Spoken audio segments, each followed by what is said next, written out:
Ambassador Veteran stepped off his transport ship and felt something wrong in his bones.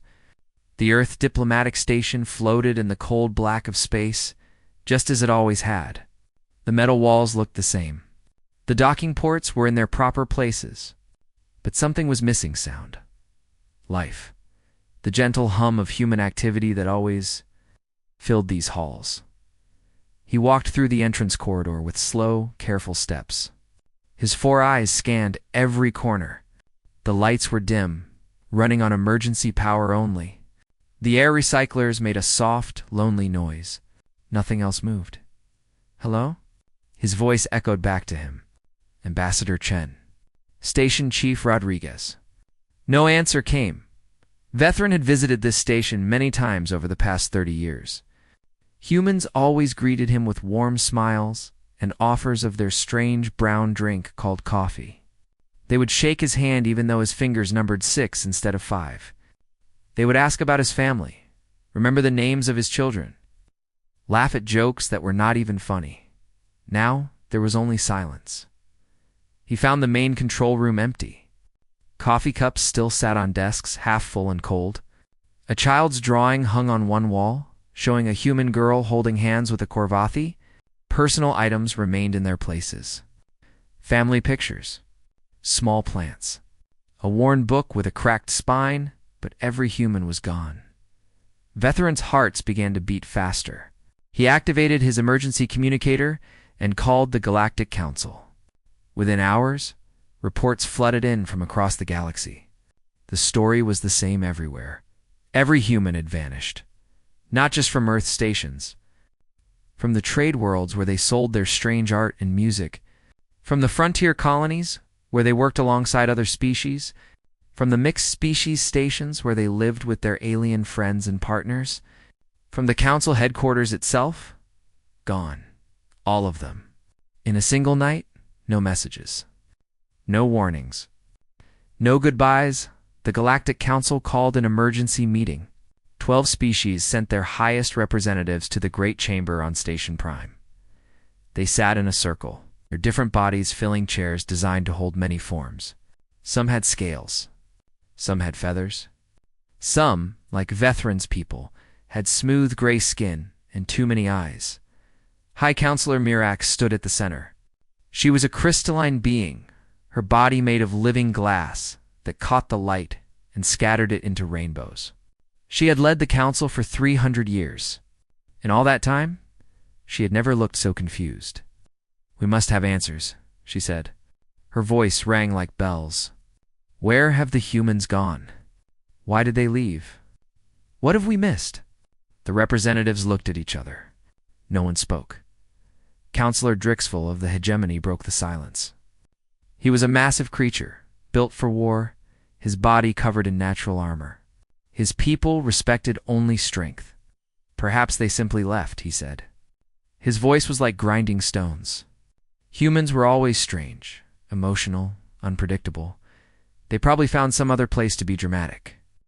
A few representatives laughed quietly. Veteran did not.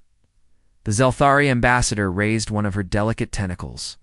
Her name was Yenny, and her species had always been closest to humanity. They shared art with humans, music, stories. The Zelthari understood human emotions better than anyone.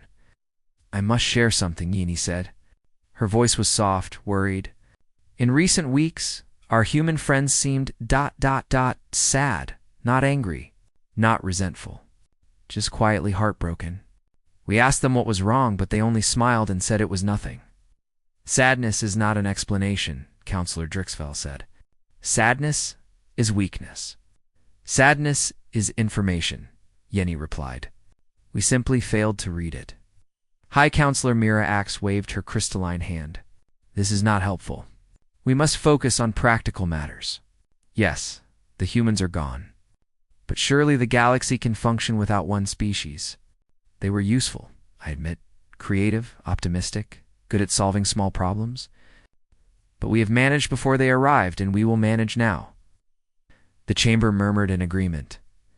Veteran wanted to argue, but he did not have the words. He only knew that his friend Marcus was gone. Marcus, who had taught him to play a human game called chess. Marcus, who had laughed at Vethran's mistakes and told him that losing was just another way to learn. Marcus, who had remembered the names of all 4 of Vethran's children and sent them gifts on their hatching days. Marcus had not said goodbye. The meeting continued for hours. Representatives argued about trade routes and diplomatic protocols. They discussed how to redistribute human responsibilities. They assigned committees to study the problem. They did everything except ask the one question that burned in Vethran's mind. Why? Why did the humans leave without a word? As the session finally ended, lights in the chamber flickered. Once, twice, 3 times. Everyone stopped. The station's artificial intelligence spoke through the overhead speakers. Its voice was calm, mechanical, designed to never show emotion. Attention. 17 critical systems are now reporting errors. Maintenance required. Please contact the appropriate engineering staff. High Counselor Mirox frowned. Which systems? The AI listed them. Air purification, water recycling, gravity stabilization, navigation arrays, medical equipment, food synthesis, on and on. Who maintains these systems? Mirax asked. The AI answered without pause. According to station records, all 17 systems were maintained by Human Engineering Corps volunteers. Their last scheduled maintenance was completed 4 days ago. Their next scheduled maintenance is overdue by 6 hours. The chamber fell silent. Counselor Drixville laughed, but the sound was uncertain. Surely others can handle simple maintenance. The systems use human-designed architecture, the AI continued. Documentation exists, but it requires human-level pattern recognition to interpret efficiently. Estimated time for non-human engineers to complete maintenance, 347 days. Estimated time until critical system failure, 12 days. No one laughed now. Vethran looked around the chamber. He saw something he had never seen before on the faces of the galaxy's most powerful beings. Fear. Not fear of invasion. Not fear of war. Fear of something far more basic. Fear of the air growing stale. Fear of water running out. Fear of the gentle, invisible threads that held civilization together, suddenly coming apart. And in that moment, Vethran understood something terrible. The humans had done so much. They had given so much, and no one, not even their closest friends, had truly noticed until they were gone. The lights flickered again. Somewhere in the station, a pump began to make a strange noise. It sounded almost like crying. Vethran closed all 4 of his eyes and whispered a word in his native language. It was a word that meant many things at once. Sorry. Please. Come back. But no humans remained to hear it. 3 galactic months passed, and the galaxy learned a hard truth. It learned what it had never bothered to notice. The problem started small. A transport ship lost navigation for a few hours. A medical station ran out of a common medicine. A communication relay went dark for 1 day. Small things. Easy to ignore, easy to blame on bad luck or simple mistakes, but the small things grew. On the Valmori agricultural worlds, the crops began to die. These were not ordinary crops. They were hybrid plants, created through a human exchange program designed to grow on any world and feed any species.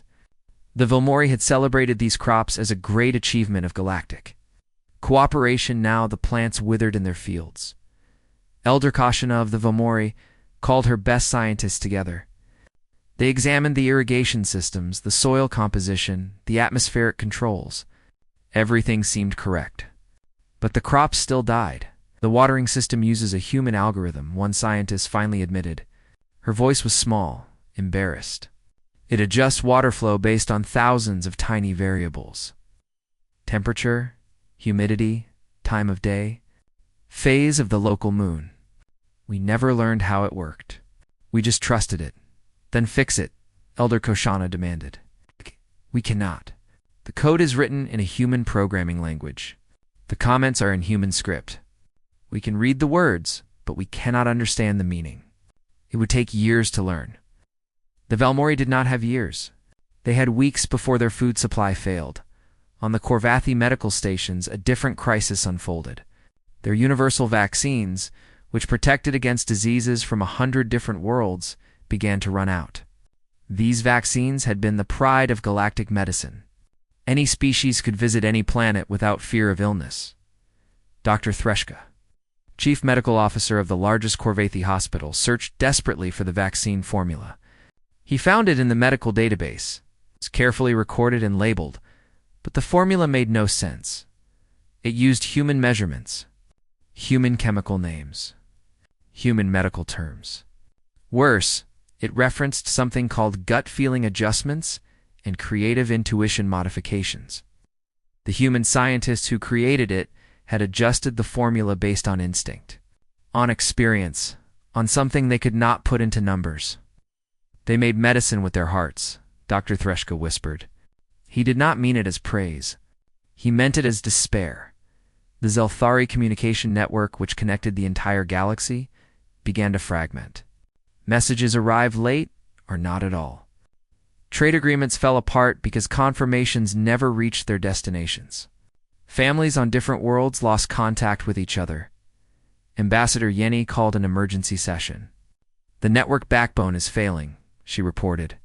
The routing algorithms are degrading. Without constant adjustment, the whole system will collapse within a year. Who designed the network backbone? High Counselor, Mirax asked, but she already knew the answer. Everyone knew the answer now. Humans, Yenny said. They gave it to us as a gift, 40 years ago. They asked for nothing in return. They simply wanted us to stay connected. Counselor Drixvel of the Hegemony slammed his armored fist on his seat. Enough of this weakness. My people are strong. We are independent. We need no help from anyone, especially not from vanished, soft-skinned creatures. 2 days later, his flagship dropped out of hyperspace in the wrong location. The navigation system had failed mid-jump. The ship drifted in empty space, far from any star, far from any rescue. It took 11 days to find them. When Counselor Drixvel finally returned to the council, he was different. Quieter. His armor seemed less impressive somehow. He sat in his chair and did not speak for the entire session. Later, Vethrin learned the truth. The navigation core of the Hegemony flagship had been built by a human engineer named Mei Chen. She had been small, young, always smiling. When the Hegemony had first requested better navigation technology, she had volunteered immediately. Why? The Hegemony commander had asked her. We have not been kind to your people. We mock your weakness. Mei Chen had shrugged. You are still people. I want to help friends travel safely, even friends who do not know they are friends yet. She had built the navigation core in 3 months. She had tested it personally on 12 flights. Refused payment, refused recognition, refused everything except a handshake and a wish for safe journeys. Now she was gone, and her creation was dying without her care. High Counselor Mirax finally ordered a full audit. Every system in the galaxy would be examined. Every human contribution would be documented. The results came back in waves, each one more devastating than the last. Humans had designed the safety protocols that prevented station collisions. Humans had created the translation algorithms that let different species understand each other. Humans had developed the entertainment networks that gave people joy during long space voyages. Humans had written the children's educational programs used in schools, across 100 worlds. They had done all of this without asking for credit, without demanding recognition, without ever suggesting that they deserved more than they received. They had simply helped, because helping was what humans did. A junior Zelthari analyst named Pelix made the discovery that changed everything. She had been reviewing the final records from the human diplomatic station. She found a message, just one, hidden in a personal file belonging to the human ambassador. The message was in an old Earth language. Pelix ran it through a translator, checked the translation 3 times, then walked into the council chamber with shaking tentacles. I found something, she said. Her voice cracked. The last message from the human ambassador, written the night before they all disappeared. Read it, High Counselor Mirax commanded. Pelix read the words slowly, carefully, making sure everyone heard. We hoped you would ask us to stay. The chamber was silent. Vethrin felt those words sink into his chest like stones falling into deep water. He thought of all the times humans had helped him. All the times he had accepted their help without truly thanking them. All the times he had meant to invite Marcus to his home world, but had never quite found the time. He thought of the humans smiling. Always smiling, even when they were being ignored, even when they were being dismissed, even when they were being treated as useful tools instead of valued friends. They had waited 200 years for someone to ask them to stay, and no one had asked. Hi, Counselor Mirax stood in the center of the chamber. For the first time in 300 years, she had no words. Her crystalline body caught the light, but it seemed dimmer somehow. Less beautiful? What have we done? She finally whispered. No one answered. There was no answer to give. Outside the chamber windows, the stars burned cold and distant. Somewhere out there, the humans were gone, and the galaxy they had loved so. Quietly was finally beginning to understand what it had lost. Ambassador Vethrin could not sleep. Every night, he lay in his quarters and stared at the ceiling, thinking about the same question. Why had the humans really left? What had the galaxy done to drive them away? Decided to find the answer himself. He began by visiting every alien who had worked alongside humans. He interviewed scientists, engineers, doctors, teachers, artists. He asked them all the same questions. What were the humans like? How did you treat them? What do you remember? The answers broke his heart. A Velmori botanist told him about her human colleague, Dr. James Wright. He was brilliant, she said. He created a new flower that could grow in any soil. He presented it to our council. They gave him a certificate of participation. Same certificate we give to children for school projects. A Corvathi physician remembered a human surgeon named Dr. Aisha Patel. She saved more lives than any doctor in our hospital. Once, she operated for 18 hours straight to save a Corvathi child. When she asked to be considered for the chief surgeon position, we told her that her lifespan was too short.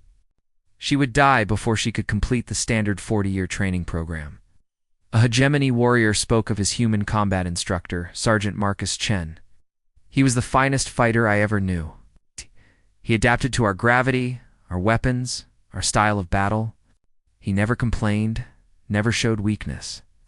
But when I introduced him to my family, I called him my trainer, not my teacher, not my friend, just my trainer. Story after story. Humans receiving almost nothing in return. Vethrin found records of council speeches where humans were interrupted. He found award ceremonies where humans were mentioned last, almost as an afterthought. He found news reports that praised galactic cooperation without naming a single human contributor. He found jokes, hundreds of jokes, about human lifespans, about human emotions, about human attachment to art and music and silly stories. Why do humans cry at sunsets? One joke asked. Because they know they won't live long enough to see many more.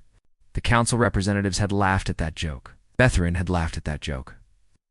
Everyone had laughed, but the humans had heard it too. They must have heard all of it, and they had stayed anyway. For 200 years, they had stayed. Vethrin found the recording by accident. He was searching through archived council sessions, looking for any moment where humans had expressed unhappiness. He found something else instead. The final human council session. The last time a human representative had ever addressed the gathered species of the galaxy. He played the recording in his quarters, alone, with the lights dimmed. The chamber looked the same as always. 12 species sat in their arranged seats. High Counselor Mirax stood at the center, her crystalline body shining. Then the human ambassador stepped forward. Her name was Elena Vasquez. She was elderly by human standards, her hair gray and her face lined with age. But she stood straight and proud, her voice clear and strong. "Thank you for allowing me to speak," she said. "I will be brief." She looked around the chamber, meeting every eye. For 200 years, humanity has served this council. We have given our science, our art, our labor, and our love. We have asked for little in return. We came to the stars hoping to find friends, and we believe we have found them. She paused. Her smile was gentle, hopeful. Today, I make a simple request. I ask that the Council formally acknowledge humanity's contributions to galactic civilization. I ask that humans be considered for a permanent senior position on this council. Not as a reward, but as a recognition of partnership. We do not want power. We only want to be seen as equals."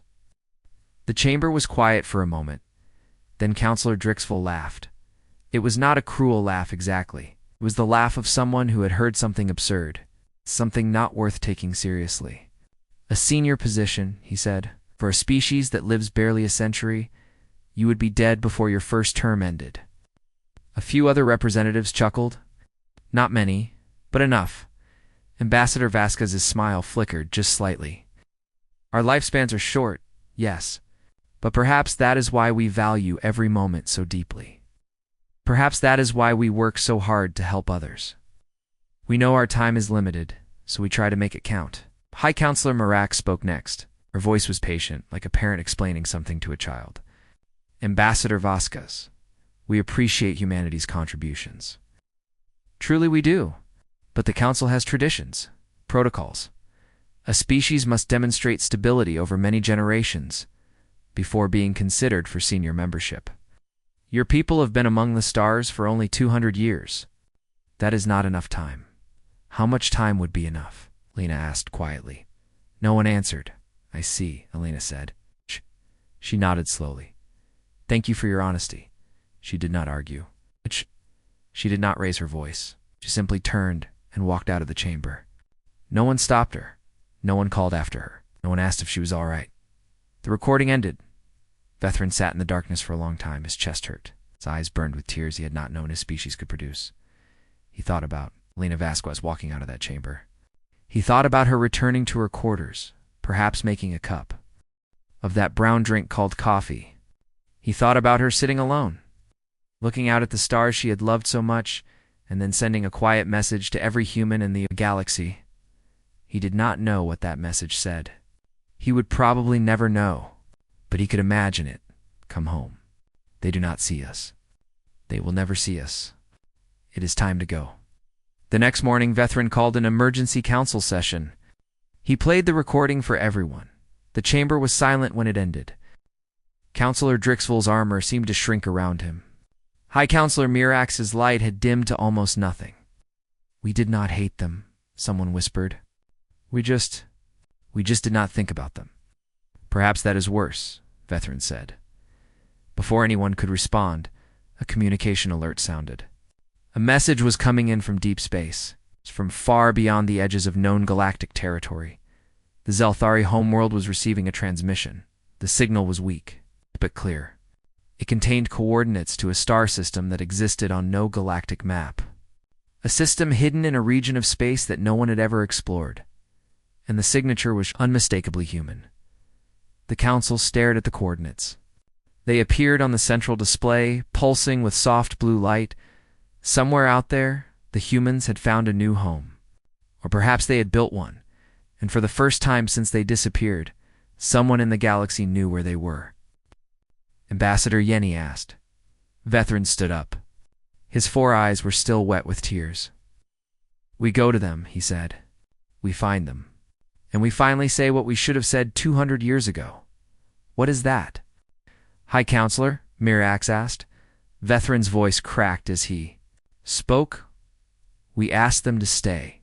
The council wanted to send diplomats, politicians, important beings with important titles."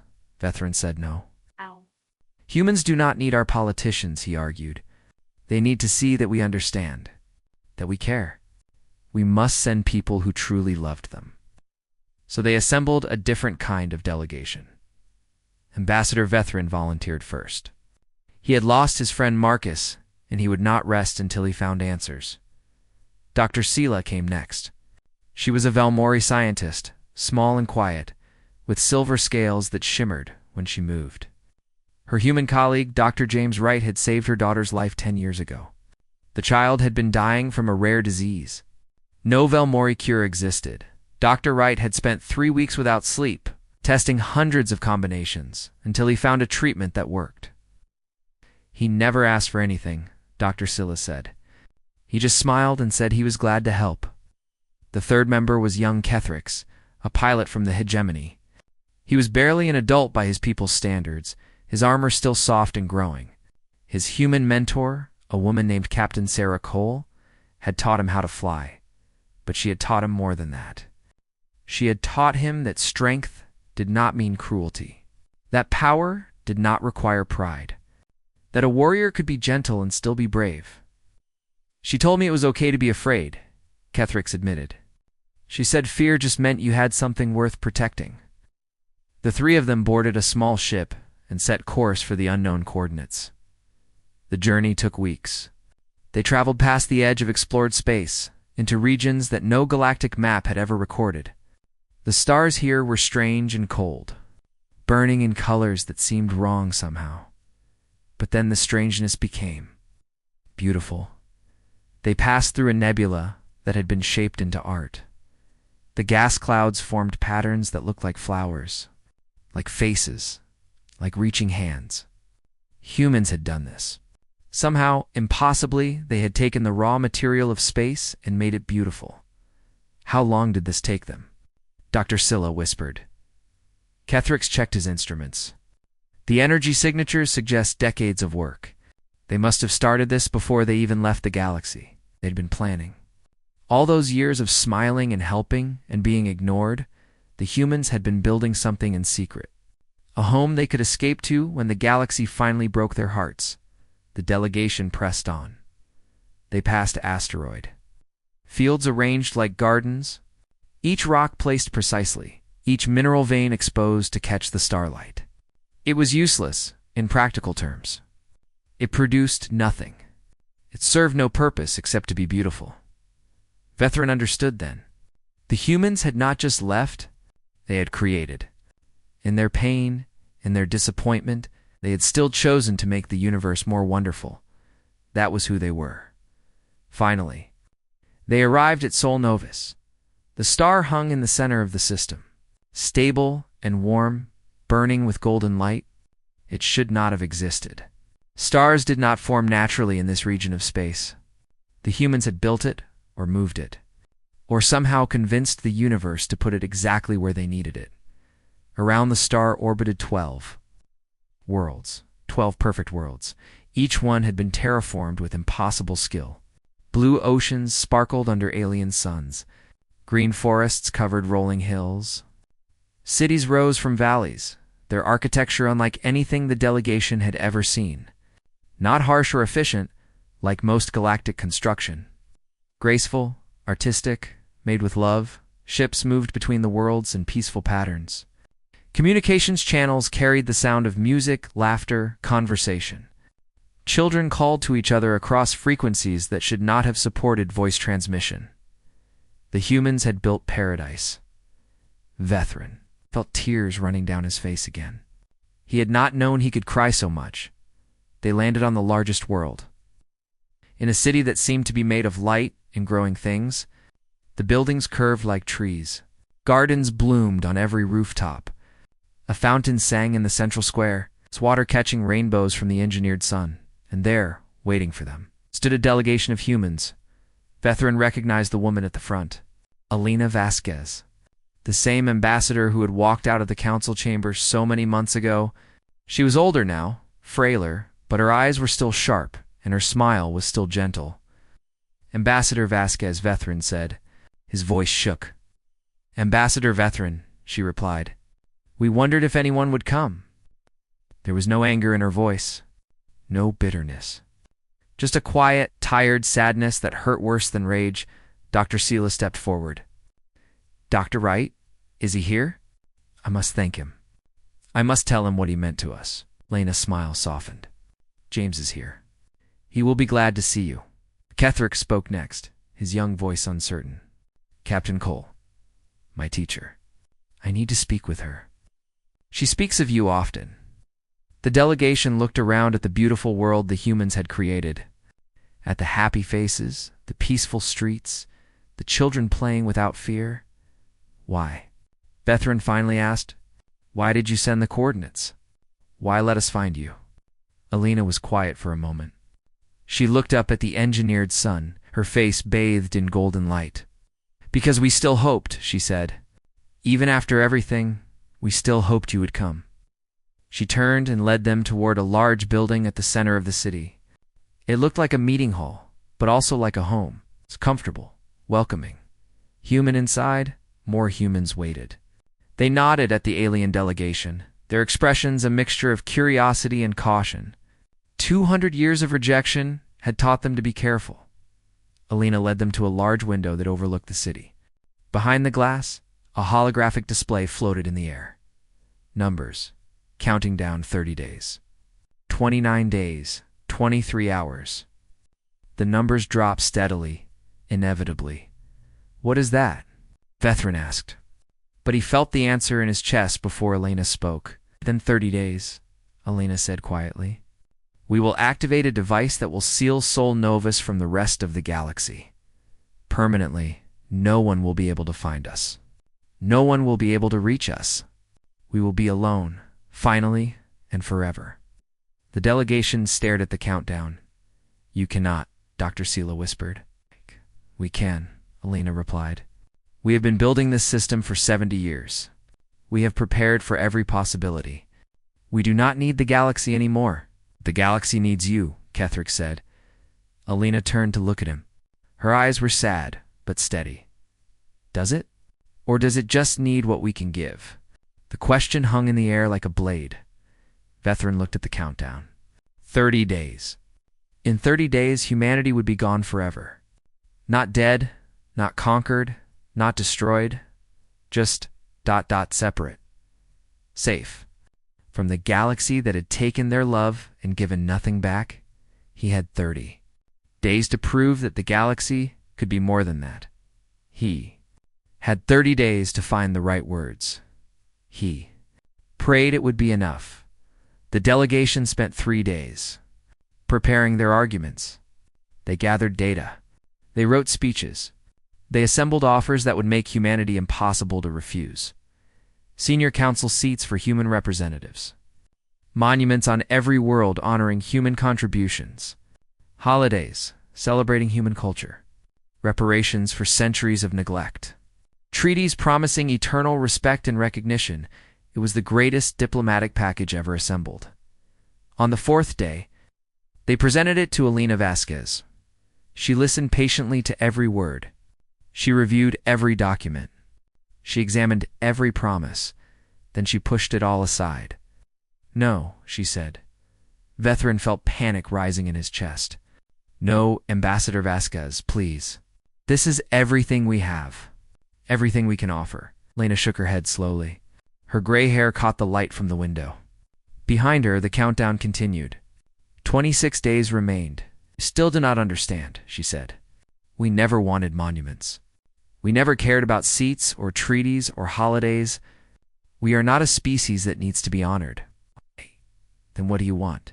Dr. Silla asked desperately. Alina stood and walked to the window. She looked out at the city, at the humans walking through streets they had built with their own hands. "We wanted to be seen," she said. "We wanted to be valued.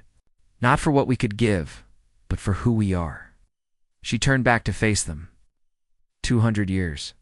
"We spent 200 years among you. We learned your languages, your customs, your histories. We remembered the names of your children. We celebrated your holidays.